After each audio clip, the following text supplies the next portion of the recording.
اللہ کا بڑا شکر ہے، اللہ تعالیٰ نے آپ کو آج سرخرو کیا ہے اور اللہ تعالیٰ نے آپ کے مخالفین کو آج اللہ تعالیٰ نے ناکام کیا ہے، نامراد کیا ہے۔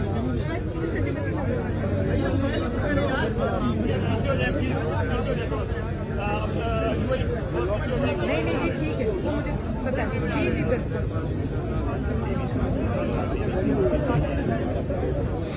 اللہ تعالیٰ نے اس آزمائش میں بھی آپ کو ثابت قدمی دی اور آج اللہ تعالیٰ نے جب آپ کو سرخرو کر کے نکالا ہے تو پہلے سے زیادہ عزت دے کے نکالا ہے۔ میرا یہ نہیں خیال کہ پاکستان کی تاریخ میں کوئی بھی ایسا سیاسی لیڈر آیا ہے جس کا اتنا کڑا احتساب ہو، جس کے اوپر اتنی بڑی مشکلات کے پہاڑ ٹوٹے ہوں۔ کوئی سیاسی لیڈر اس قسم کے احتساب سے نہیں گزرا اور کوئی سیاسی لیڈر اس طرح سے سرخرو نہیں ہوا جس طرح سے سرخرو آج نواز شریف صاحب کو اللہ تعالیٰ نے کیا۔ مجھے یہ بھی یاد ہے کہ جب پیناما کے لیے یہ پیناما کا شور اٹھا تو نواز شریف صاحب کو ان کا ظاہر ہے جب آپ نے کچھ نہیں کیا ہوتا تو آپ کا پہلا ری ایکشن یہ ہوتا ہے کہ آپ یہ کہتے ہیں کہ میں اس کو فیس کروں گا، میں اس کا جواب دوں گا۔ تو نواز شریف صاحب نے یہی کیا۔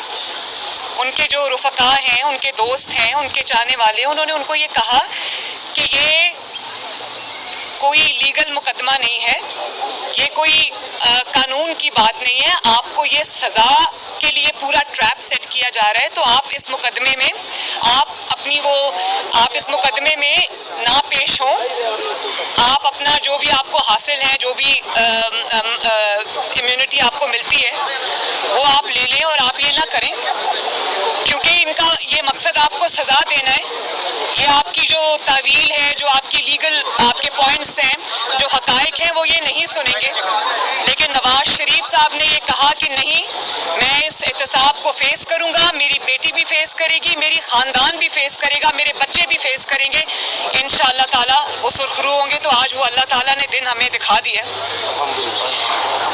لیکن اب یہ بھی دیکھیں آپ کہ جس شخص نے یہ الزام لگایا نواز شریف صاحب کے اوپر، جس نے جھوٹ بولا، جس نے بہتان لگایا، جس نے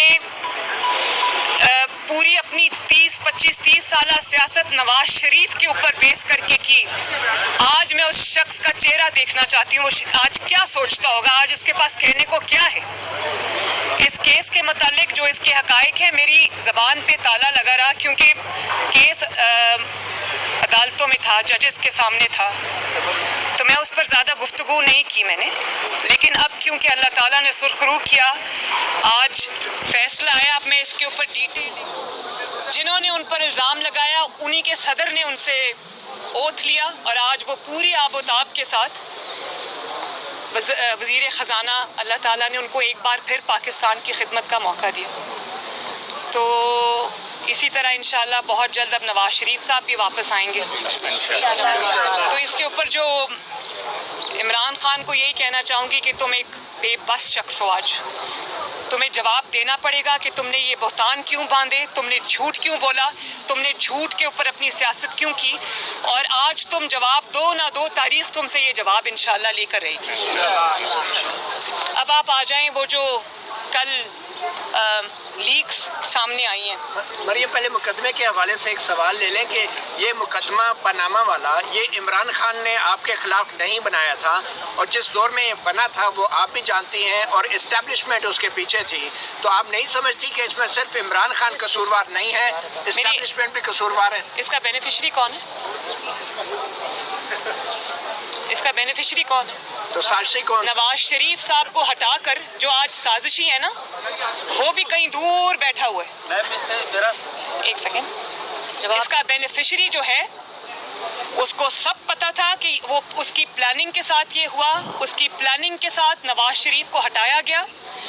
اس میں تو اتنی پسلی نہیں تھی کہ وہ اقتدار میں اپنے اون پہ آ سکتا، وہ بیساکھیوں پہ آیا، اس مقدمے کے تھرو آیا، اور نواز شریف کو فاؤل پلے کے ذریعے میدان سے باہر کر کے آیا، کیونکہ نواز شریف اگر میدان میں رہتا تو عمران خان 3 زندگیاں اور ہوتی تو وہ کبھی بھی اس عہدے تک نہیں پہنچ سکتا تھا۔ تو اس کا بینیفیشری وہ ہے، اور جو اس کے دوسرے جو ان کے کوچز ہیں وہ اب اللہ تعالیٰ نے کیا تو ان کا کام بھی ختم ہے۔ تو میں یہ اب اپنی بات جو ہے میں کیونکہ میں اس پہ کہہ چکی ہوں کہ میں اس پہ ڈیٹیلڈ جو پریسر ہے وہ کروں گی انشاءاللہ، اور حقائق کے ساتھ کروں گی، حقائق پورے قوم کے سامنے رکھوں گی. لیکن اب یہ جو لیکس ہیں ان کے اوپر آپ آ جائیں کہ دیکھیں جھوٹا تو وہ ثابت ہوا. میرے لیے ویسے کوئی بہت شاکنگ نہیں تھی یہ جو لیک ہوئی ہے. میں یہ پہلے دن سے جانتی تھی کہ یہ جھوٹا سازشی مکار شخص ہے. میرے لیے تشویش کی بات بطور پاکستانی، کل میں نے اپنے ٹویٹ میں بھی یہ کہا تھا، وہ یہ ہے کہ ایک سازشی ذہن کا انسان جو فورن فنڈڈ ہے، جو پاکستان کی دشمن طاقتوں سے ڈالرز لے کر جو اس پہ ثابت کیا ای سی پی نے، ڈالرز لے کر پاکستان میں تباہی، انتشار اور فتنہ پھیلاتا رہا. ایک غیر ذمہ دار شخص جس کو یہ بھی پتہ نہیں ہے کہ ملک کی سلامتی سے کھیلنا کتنا سنگین جرم ہے، وہ 4 سال اس ملک کے سیاہ و سفید کا مالک رہا.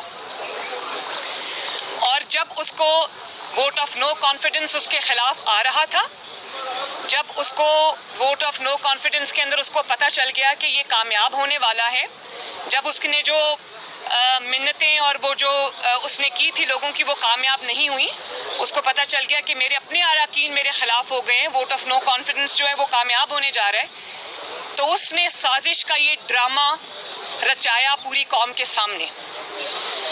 اور آپ دیکھیں کل کی مطلب اتنی سنگین وہ بات ہے. وہ کہتے ہیں کہ جو منٹس آف دا میٹنگ ہے وہ تو میرے ہاتھ میں، ان کو میں اپنے مطابق وہ کر لوں گا. اور وہ کہہ رہے ہیں کہ میں کھیلوں گا. اس میں ہم نے امریکہ کا نام نہیں لینا، ہم نے صرف اس پہ کھیلنا ہے، عوام کی تقدیر سے کھیلنا ہے. یہ عوام 22 کروڑ عوام جیتی جاگتی عوام کا ملک ہے.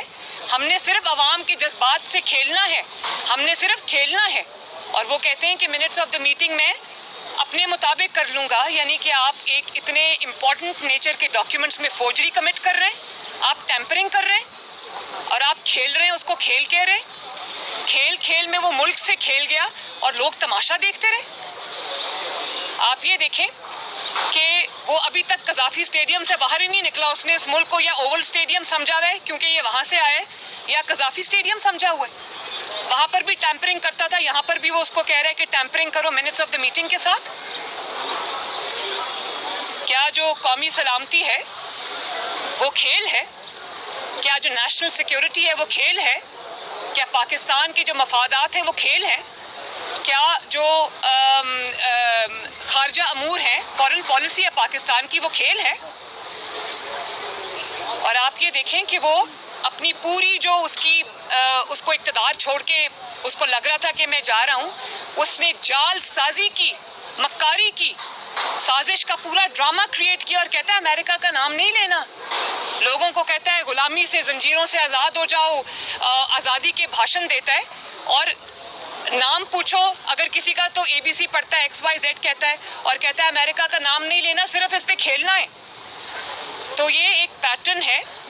آپ یہ دیکھیں کہ جو انسان کس طرح یہ جو پیناما والی سازش کے تھرو اقتدار میں آیا، آر ٹی ایس بٹھایا اپنے اقتدار کی خاطر، اس کے بعد فورن فنڈنگ لی غیر ملکی قوتوں سے، اس سے ملک کو ڈی سٹیبلائز کیا. پتہ نہیں وہ پیسے کہاں کہاں استعمال ہوئے، اس سے ملک کو ڈی سٹیبلائز کیا.